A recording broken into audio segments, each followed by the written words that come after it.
Why don't you start by introducing yourself and kind of giving us the cliff notes of who you are and what you do? Yeah, well, I'm Devon, founder of Transforming Toddlerhood, and I have a degree in psychology with a concentration in child development. I'm an ICF certified coach and a mama to a toddler, and I started Transforming Toddlerhood in 2018 really with the mission to dispel the myth that toddlerhood is terrible, because I was working with toddlers every day and seeing the miscommunication moments between parents and toddlers, caregivers and toddlers, and seeing that there is a lot of frustration on both sides. We know that toddlerhood is a critical developmental period, but also very challenging. So I really just want parents to overcome the challenges while nurturing their child's development and creating confidence in their skills so everyone can enjoy the magic, really discover the magic of this period, because there's a lot of really great things about toddlerhood that we miss sometimes. Since you kind of started this game, obviously, like you made a comment about there just not being a whole lot of information about toddlerhood in general on social media in the time, like what comes to mind as like the biggest revelation that you've had as you've kind of gotten to a place where you're seen as an expert and people look to you for advice? Yeah. I think the biggest revelation is like we're all just human. And I think there's also like parents are desperate for support, but also parents are so stressed they don't even sometimes know how to get themselves support because everyone feels so stressed and so busy and so under-resourced. It's like they want support, but even like getting support feels like another challenge to overcome, right? I think parents are just up against so much. I think that's the biggest revelation is like it's hard to be a parent in today's world between screens, the state of childcare, all the things. It's tough out there. Yeah. You know, you've worked with some high-profile families as a nanny. You've done a lot of stuff before you had kids, even going to Rwanda to lead an orphanage, or you're the executive director of an orphanage there. What did that experience teach you, having the background that you did working with some high-profile families to then go to a third world country where there's disparage and, you know, all kinds of things? What lessons did you leave having gone through that experience? Yeah. One of the biggest lessons is that every parent truly wants the best for their kids. And every parent is doing the best that they can. Every caregiver wants the best, you know, for the child they're caring for and doing the best that they can. That we're all human beings and that's something we can really be united inside of, even with all of our differences. And just knowing that, I think, was really, really powerful because it does have an impact on how we think of ourselves, how we think of our kids, and parenting's challenging, caregiving is challenging, and even though we want the best for our kids, we're still going to be human beings, and we're not always capable of showing up in the way that creates that, which isn't anyone's fault. It's just the condition of being human, and so really just understanding that that's a universal thing. Toddlerhood is these terrible twos and terrible threes, and I find it really interesting that even for me as a young parent of kids, that's the thing that you get told by everyone. Like it's kind of a generational thing where our parents and everyone that has already had kids and they've grown up are telling you, just wait, it gets worse. And what was the aha moment for you that put you in this place where you're like, you know what, I think I might be onto something? Yeah. It's when I really realized that behavior isn't good or bad, because we always talk about behavior in terms of like, okay, this is good behavior, or we want our kids to have more good behavior, or this is bad behavior and we don't want any more bad behavior. And it makes sense, right? Because as human beings, our brains like when things are easily decipherable. So we put labels on things so it makes sense in our brains, because as adults we have fully mature brains that try to look at things through logic, and that's very logical to categorize things. However, when we're categorizing behavior, especially behavior of a child that has an immature brain that's not capable of the logic, the emotional regulation, the impulse control, the empathy, all the things that we are capable of and still struggle with as adults, we just really start to realize, oh, wait, behavior is communication. And when we understand what it's communicating, or even if we don't even know what it's communicating, but we understand it's communicating something, that our child's just not being rude or bad or manipulative, then we can approach that behavior in a completely different way. I think a lot of parents can hear that and understand, and And when they're not flooded and they're calm and they're collected, they can recognize and validate that. But it's a different experience whenever you're overwhelmed and your toddler's throwing a tantrum and things are going awry. What's the difference between a positive communication and a negative communication? What should parents look out for to decide whether they should lean in or whether they should just be idle and let things happen? Yeah, it's challenging, right? Because a lot of it is, it's hard to sometimes accurately understand what our kids are trying to communicate because we are blinded by a sense of urgency from the stress response, and we are internally and sometimes externally just flipping out, right? Because we're triggered, it's hard. And so in those moments, we sometimes can't accurately decipher, right? Like, should I lean in? Should I lean out? And so what I want to say in those moments, as long as everyone is safe, like physically safe, and no one's getting hurt or on the way to the hospital or in a dangerous situation where they could get hurt, then it actually doesn't matter if we should lean in or out. What matters more is calming ourselves and getting grounded, because we as the parents and caregivers are like the nervous system of the household, and emotions are contagious. And so really what matters most is working on grounding ourselves. And then once we're grounded, then we can start to decipher it. Kind of like I always say, reactions are emotions in action. And so what we have to do is separate our emotions from our actions. And so once we're able to ground ourselves, we can kind of start separating our emotions from like our kids' actions, and then we can intentionally respond. And then from there, it becomes a lot easier to decide, should I lean in or should I lean out in these moments? When you decide to do that or not, it's really about setting limits consistently, following through, but still creating the connection and teaching skills, because we need to take care and understand our child's feelings, emotions, and needs, but also take care of our own. And that's really what being a family and being a parent is all about. Everyone in the family needs to count. So whenever you talk about staying cool, calm, and collected as a parent, one of the things that we're taught is to kind of redirect and identify, hey, this toddler is picking up the water bowl from the dogs and throwing it 3 times a day. What is the difference between a healthy redirection versus an unhealthy redirection? Because sometimes it's this, I'm just going to put them in front of a screen, or I'm just going to deflect into something that may be a worse activity. Like, how do parents determine whether a redirection is beneficial or not? Yeah, that's such a great question. I really love that. When it comes to redirections, what we're trying to do essentially is teach our child what is an acceptable behavior in this moment. That is the true goal of a redirection, is how can we meet your needs within my boundaries? So when we have a redirection that's giving a child an alternative, acceptable behavior that's within our boundaries, that's when we know that it's more of a positive redirection, right? So that might be, say your child's jumping on the couch, and so we redirect them to a mattress on the floor, a toddler trampoline, something else, right? Because we're meeting that need within our boundaries. Or they're trying to climb the side of a staircase.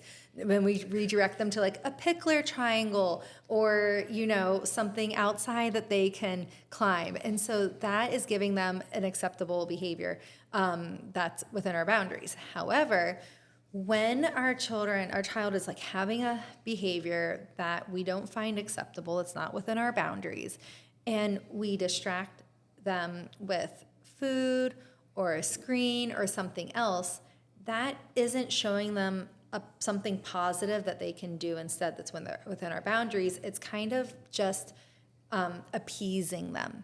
And so what happens in these situations is that our children start to have more and more control, and it becomes like a power imbalance, because toddlers, believe it or not, even though they resist the limits that we set and they don't like them and they have their protest, they actually crave limits because it creates a sense of safety and security. And so we have to think about, when we are redirecting, are we teaching a skill, something that's acceptable, or are we creating a habit that can have repercussions later in life to distract kids from their feelings and emotions? And are we taking away a moment for them to learn a skill that will serve them in the future? the example of the kid that runs out into the street because it's exciting and they get a reaction out of your parents and they're screaming at you not to run into the street because you could get hit by a car. How do you create clear and safe boundaries when it comes to something to keep your kids safe? I mean, this is the thing. The younger your child is, the less impulse control they have. So the more likely they're going to put themselves in unsafe situations, right? Because I call it shiny penny syndrome, where there's like, this is the shiny penny, that's the shiny penny, and toddlers live in the moment. So they're going to go after the shiny penny. And we're like, oh my gosh, how can I keep this child alive, right? So we've all been in a situation like that. And in those moments, our number one job as a parent, a lot of people think our number one job as a parent is to keep our kids happy. But actually, our number one job as a parent is to keep our kids healthy and safe, because we can't control another person's emotions. I mean, we can impact them, but we can't really control them.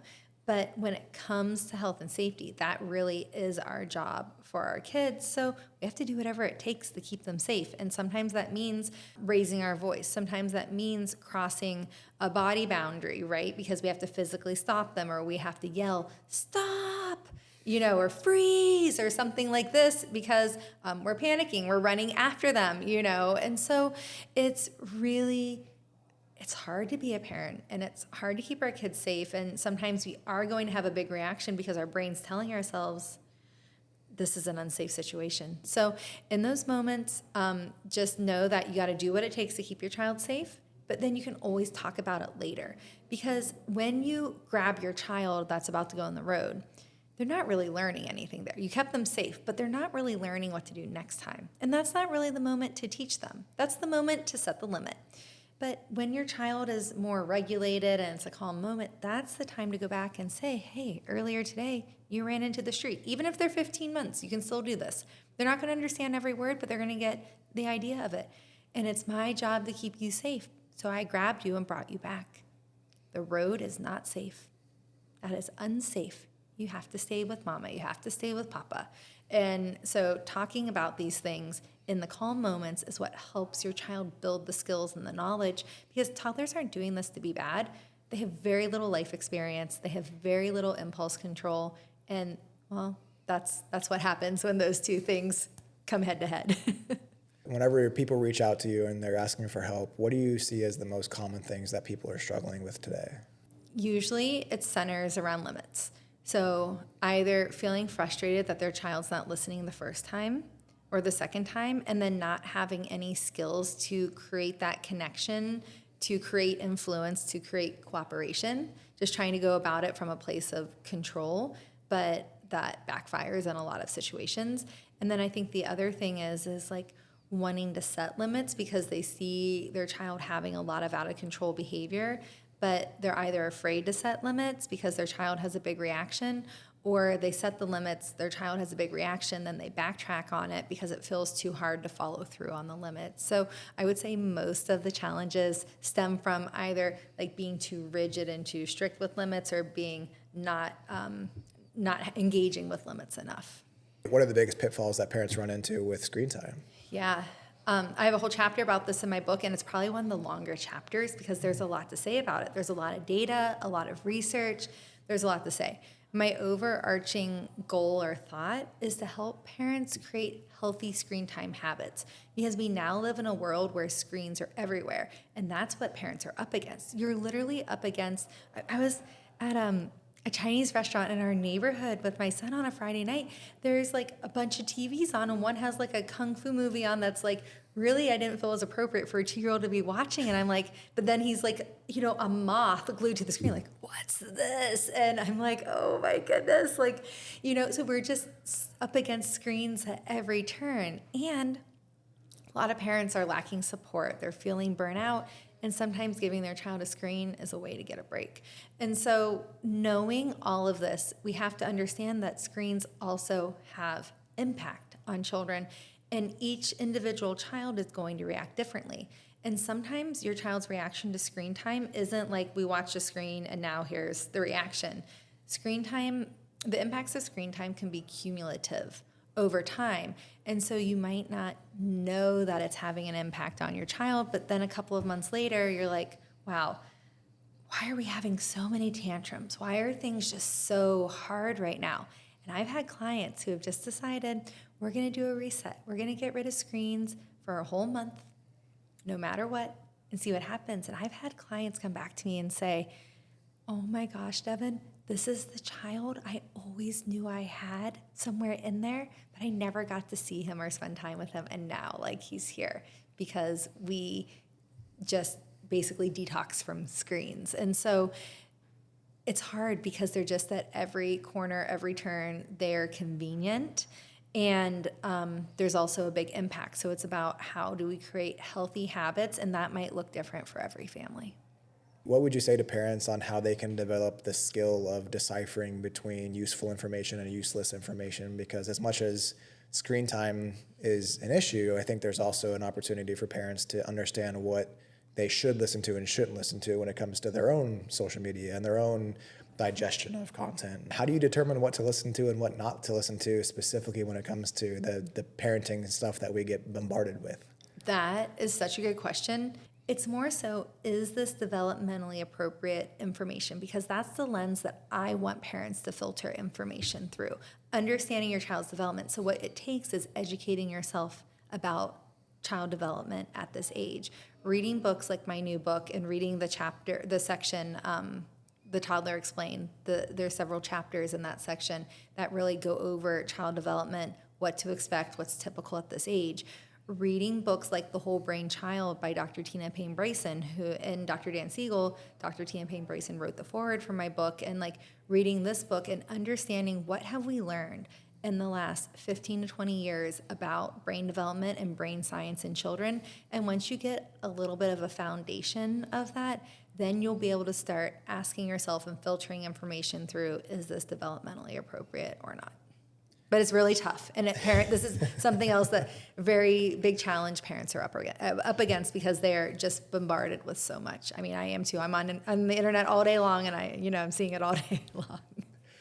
You know, a previous guest of ours, I asked him, he's a professor at Rutgers and has spent the last 40 years dedicated to early childhood development and research. And I asked him, what's new and what's exciting? What are you working on? What's the next biggest thing? And his answer was pretty simple. It was nothing. We're not working on anything. All the things that we know work are still not being utilized by parents. And so most of his work today is, how do you get the current research and the current scientific things that we know works for kids and for parents and their own taking care of themselves? How do we get that into more parents' heads? And so when it comes to what parents can do to listen better, and not only to their kids, but to their community, to society, I think there's this kind of generational shift away from, well, our parents did it, and if we did it one way and you survived, it'll be fine for you. If it worked for us, it'll work for you, kind of thing. Mm-hmm. What would you say is the best way to listen more, to educate yourself better, and to be willing to recognize that maybe there is a better way to do things? Well, to speak to what you were just saying, you're describing a lot of survivor bias, and also the fact that just we don't live in the same world that we lived in 30 years ago, 60 years ago. It's a completely different world now. So this is also why things change, and this is also why my job is so important, because on average it takes 17 years for what comes out in research to be implemented widely in the general public. So this professor friend of yours is completely right, because it takes a long time to get that into the hands of the people that matter. The physicians, the therapists, the teachers, all the people who are interacting, and parents, of course, too, all the people who are interacting with kids all day. So that is absolutely true. So when it comes to how can we listen better to ourselves, to our kids, to, the new information that we have regarding child development, it's all about having a growth mindset. And I talk about this in my book, and the person who pioneered this concept, Carol Dweck, she has a really great book about it. And basically a growth mindset is this idea that we have agency over how things go, and we know that we are not stagnant individuals. We have the ability to learn, the ability to grow, and that growth comes through practice. That's why at Transforming Toddlerhood, I always say, practice makes progress, not perfection. Because I, grew up hearing practice makes perfect, but no, it's practice makes progress. So when we can adapt that growth mindset, we can adapt that idea of practice makes progress and be willing to practice, be willing to fall down, pick ourselves back up, reorient, try again. That's using a growth mindset. And that's how we can become better listeners to ourselves, to our kids, and all of this information. I think another interesting aspect of today's day and age is there's never been more pressure on parents to be business professionals, to be providers. It's very rare that you can have a single income for a household. And what would you say to somebody who just wants what's best for their kids, but they don't want to learn more about early childhood education? They don't want to invest in their kids' education. They just are like, oh, I just want to give them the best. I have all the money and I have all the things and the connections. But whatever the best is for my kids is what I want. What would you say to them? I would say that your presence matters. And so the best thing that we can give our kids is that love, attention, and reassurance, because our child's biggest fear, like at a really core level, is losing our unconditional love and acceptance, especially young children, because young children rely on us to get their physical needs met. Like our kids can't drive themselves to the grocery store, cook their food, wash their laundry, and then they also rely on us to get their emotional needs met. So you can imagine for a young child, it could be very scary to feel like that they're not in our good graces, or like having that connection with us. And so that is a child's most core fear, is losing our unconditional love and acceptance. So the more that we can give our children love, the more that we can give our children reassurance of that love, that's really the biggest gift we can give our kids. And that will translate into emotional resilience 1,000 times over, regardless of all the other details. One of the things that we talk about here is like environment as the third teacher. You've got a parent, you've got an educator, and then you've got the environment as the thing that teaches your kids how to interact with the world.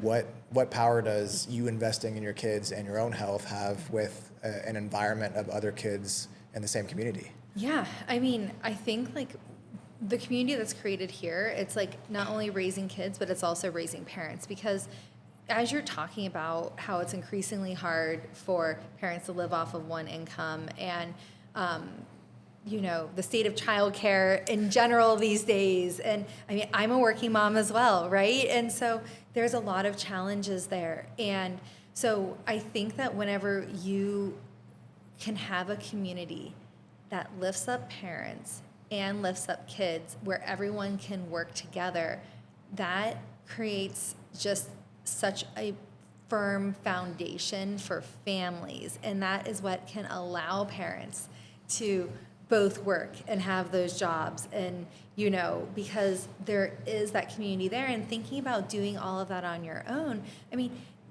every family is unique. Every child is unique. And so we can never say like what is the best for this family might not be the best for that family. But when you have community, and that's what we're missing in today's society. Back in, many years ago, community was the thing that kept people going. We're missing that now. And so by having an environment that supports families, that supports kids developmentally, really at their developmental core, and that provides that sense of community, that's where people are going to thrive. Because there's even the research, I don't know if you've ever looked at the studies, but there's a lot of research out there for elderly folks, and that one of the things that is hardest and most draining on some elderly people's health is isolation and lack of community. As human beings, one of our core needs is community, and community makes everything better. And being isolated from community can have physical impacts in our bodies and mental impacts. And so that's, I think, really the difference, is that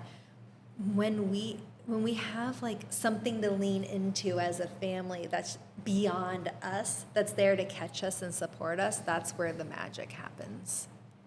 You may not have an answer to this, but why do you think that there's not more places like this out there? We've all seen the fortresses that you drop your kids off in the parking lot and you're not allowed to go in, and like you said, the state of daycare is pretty abysmal today.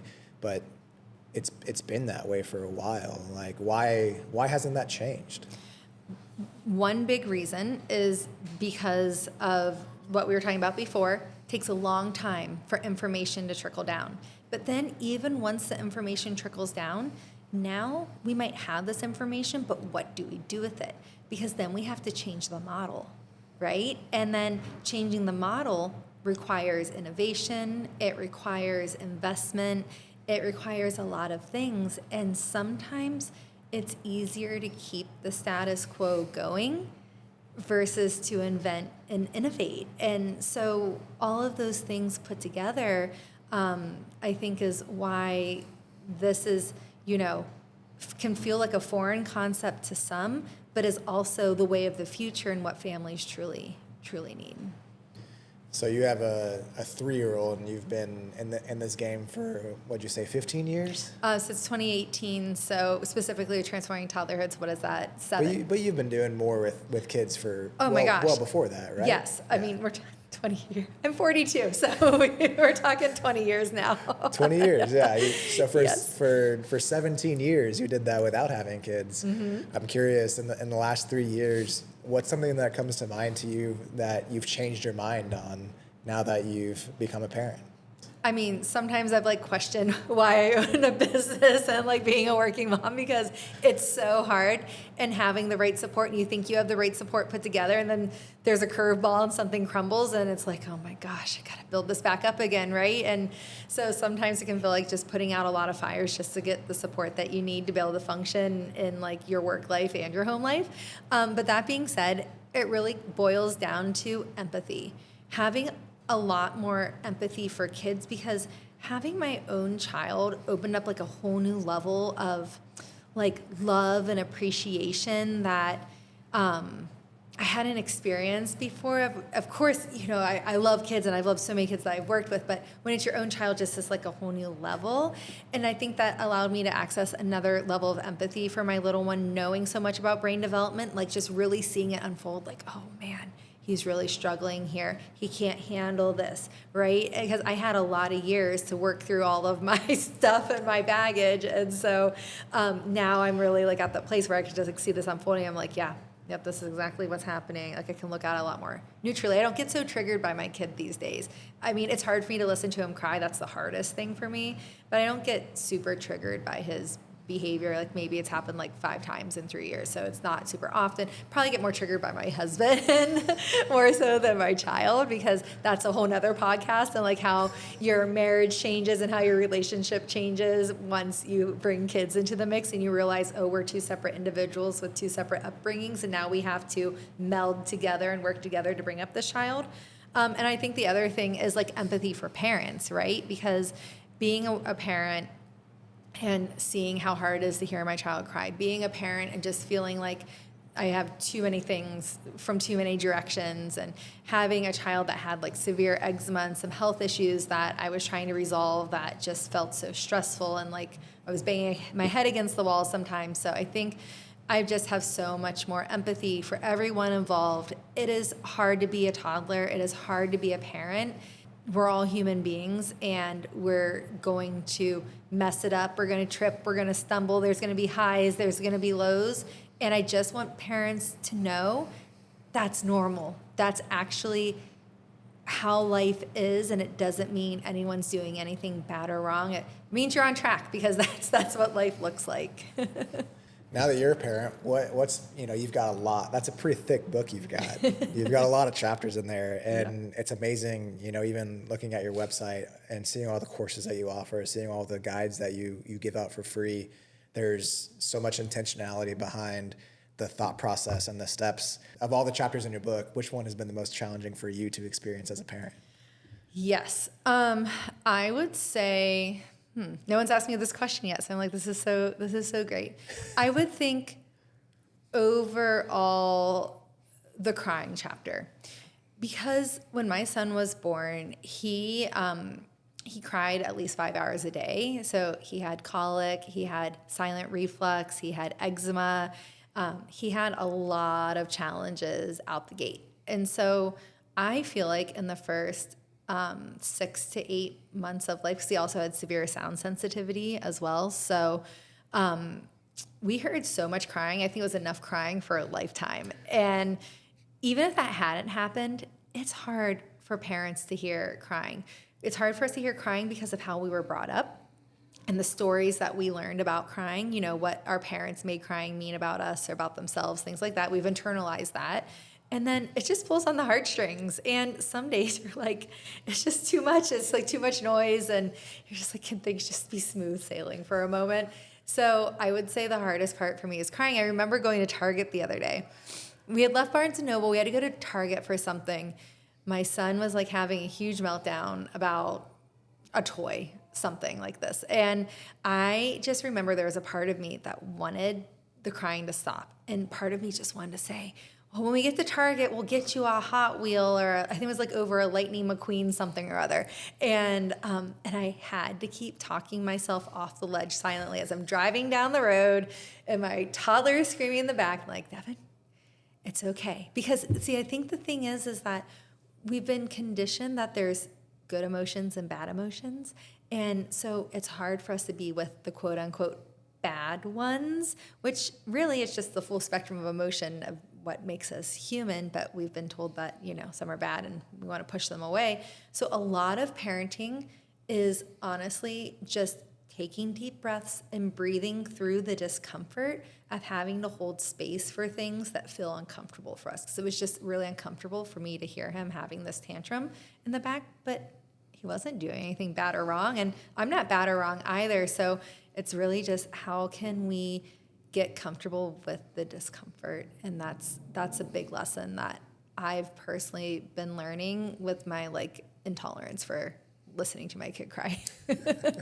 I'd love if you could dig further into how to recognize when you as a parent don't understand emotions yourself, and how you may not be able to hold space for kids whenever they are the full spectrum of emotions and they experience all those, because maybe you don't understand them yourself and you get defensive and you get, maybe feel shame because in your childhood you were never taught those things. How do you identify as a parent whenever you may need to dig a little bit more into understanding emotions yourself? Yeah, it's tough, right? Because when we're reparenting ourselves and our child at the same time, it's a lot of work. And I think sometimes when we're in this position, we actually can't see it, right? Because we're too deep inside, so we can't see the bigger picture. And that's a common place to be.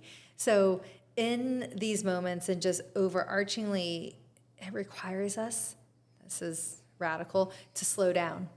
It is radical because we live in such a fast-paced world where we have so many things on us all the time to do. And so sometimes when we can find ways to say no, to slow down, to lighten our loads and, the amount of things that we're doing as a family, oftentimes it takes slowing down to be able to get a little bit more in tune with ourselves.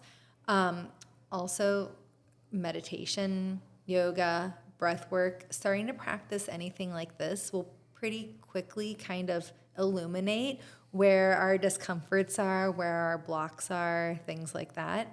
And if that's where you are as a parent, there's no problem. It doesn't make you a bad parent, doesn't make you unqualified or anything. And it's just something to notice and to ask yourself, hey, what's my goal here? And then take the next stepping stone toward that goal. We're not trying to jump from A to Z. We're trying to go A to B, B to C, C to D. Each little stepping stone in the journey, which is hard for us because we're, live in a society of instant gratification these days, right? We can just get everything at our fingertips so quickly. But it's just really important to be able to slow down, to know that it's okay, and to give yourself compassion. Practicing compassion for yourself and for your child. And there's a lot of great books out there, podcasts on this topic of compassion. This is how we can start to access where we're kind of at with our feelings and emotions and start to create some change. And in the meantime, when you're I want to get better at this, get some books. Get some books about feelings and emotions for toddlers. There's so many of them out there. Read them with your toddler. They're going to help you get the language that you need and start to feel more comfortable with feelings and emotions, using books as like a guideline to open the conversation. We don't have to do it all on our own. With my son right now, one of the biggest issues we're dealing with is this learned helplessness. What do you do in those instances? Is it better to play neutral and allow them to figure it out on their own, or is it better to encourage them? Is it better to just to help? How do you navigate learned helplessness as a toddler? Sometimes, a lot of times, learned helplessness for toddlers is there's two things that can happen. When a child is, especially an only child, we do a lot of things for kids that they're capable of doing. And then all of a sudden we start realizing they're capable, but they're used to us doing it for them. And so they would just rather us to keep doing it. So that's when we want to use some strategies like, when you put this trash in the trash can, then we'll have a snack, or then we'll go outside, like whatever the next thing that you're going to do that's more exciting than putting something in a trash can. So using some things like that can help get us over that hump. However, sometimes toddlers go into this learned helplessness when a new sibling arrives, because they're wondering, when a new sibling arrives, the child's wondering like, okay, well, am I still seen? Am I still heard? Am I still important? What's my role in the family? How's this going to impact me? Now I have to share. Toddlerhood's a very egocentric developmental period. Toddlers don't want to share anything, including their parents, with anyone else. And so sometimes you'll see toddlers have what looks like learned helplessness. It's really a regression where they want the same care or the same things that they see a baby getting, so they want to be held more, they want to be picked up more, because it's giving them that reassurance that they're still seen and heard and part of the family. So that's where, in those instances, we want to like respond with empathy, and we want to give our kids that connection and that love, but then you have to just decide what's within your boundaries and what's outside of your boundaries. And so that's where it's that balance between, how do I take care of my child's feelings, emotions, and needs within my boundaries. And that might look different for every family. It might look different by the day, by the week, and it's something that's what you just get to navigate together. What other cliff notes come to mind to you for transitioning, from your toddler becoming a big brother or a big sister and introducing another kid into the world? What are some things that, what are some practical tips that parents can use to start to prepare, and not only themselves as parents, but also their toddler to kind of be a family unit instead of the center of attention? Talk about the baby a lot. Talk about what life is going to look like when the baby comes. When baby comes, baby is going to cry a lot. Baby's going to sleep a lot. Baby's going to need fed all the time.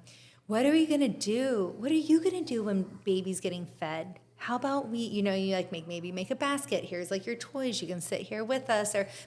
Honestly, like, we think like it's just, toddlers should just know like, oh, baby's here, baby's hungry. But like, toddlers have zero frame of reference for how to interact with a baby, usually, what to expect. And so the more that we can talk about what it's going to look like, while also giving a lot of reassurance, no matter what, I love you even when baby gets here.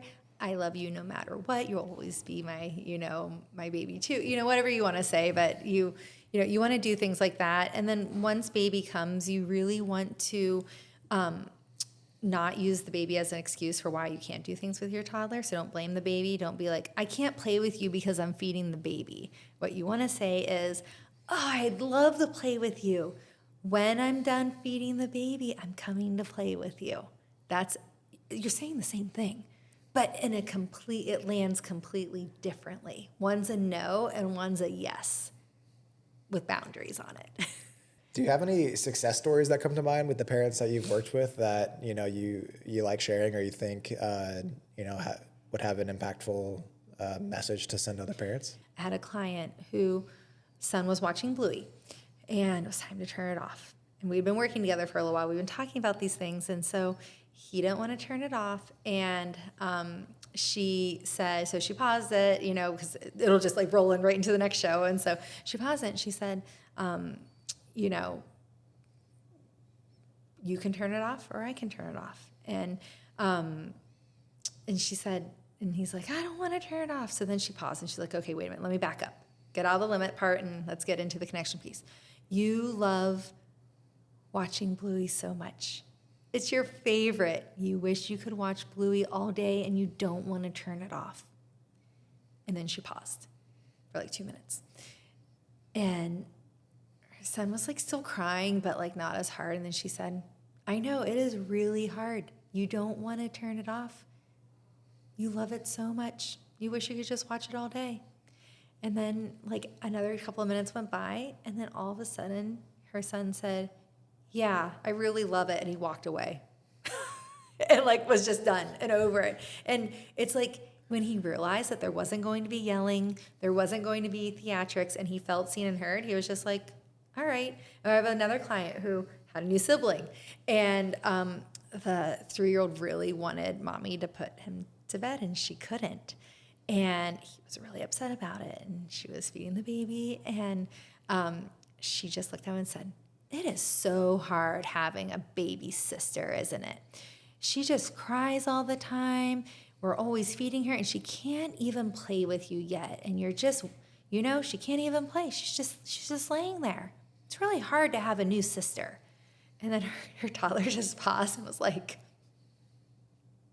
and then he just walked off and like went to bed with his dad after like a few minutes, right? And that's all she had to do. Like once he felt seen and heard and he realized there wasn't going to be like a lot of like theatrics and people weren't going to yell and get upset, he was like, oh, well, I guess I'll just move on from this. And so it's really interesting how powerful connection can be when we take the time to actually connect, because sometimes we say, well, I did the connection and it didn't work. Well, saying the words that when you're trying to connect is different than continuing with it until your child actually feels connected and feels seen and heard. There's a difference between the two, like going through the motions or like staying in the nuance until your toddler really feels connected. Do you want to talk about your book? I know you have a lot of resources on your website as well. The book just came out? Yes, it just came out, and this is it. The reason why I wrote this book, and it took me a long time. I've had publishers coming to me since 2019 to write a book, and it took me a long time to want to write a book because I wanted to write a book that was really going to make a difference, and I didn't know what that was going to be. And then as I kept working with Transforming Toddlerhood, became a parent myself, I realized that we have a lot of books for pregnancy, for infancy, that are quick reference guides that you can dip in and dip out of and find the answers when you need it. But we have nothing like that after the first year of life. So I wrote Transforming Toddlerhood to be a quick reference guide based in science where parents can go to get their answers, the answers to their questions quickly. And so that was really my goal by making it, 45 short chapters and having it be colorful and have boxes. And so it's full of tips and scripts and behavior red flags and FAQs to really be that companion that parents can turn to get quality science-based information when they need it most. What do you hope this work that you're doing evolves into? What does the future look like?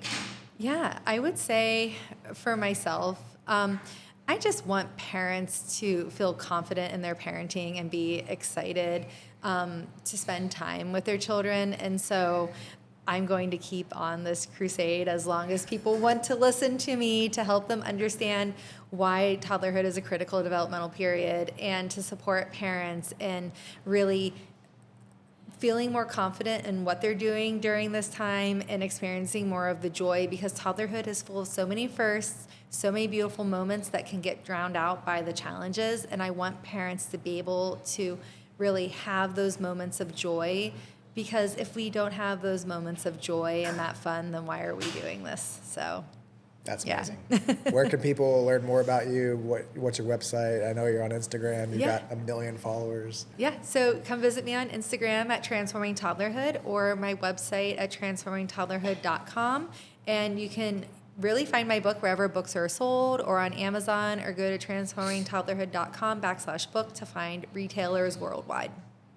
Awesome. Thank you so much for your time today. Thank you.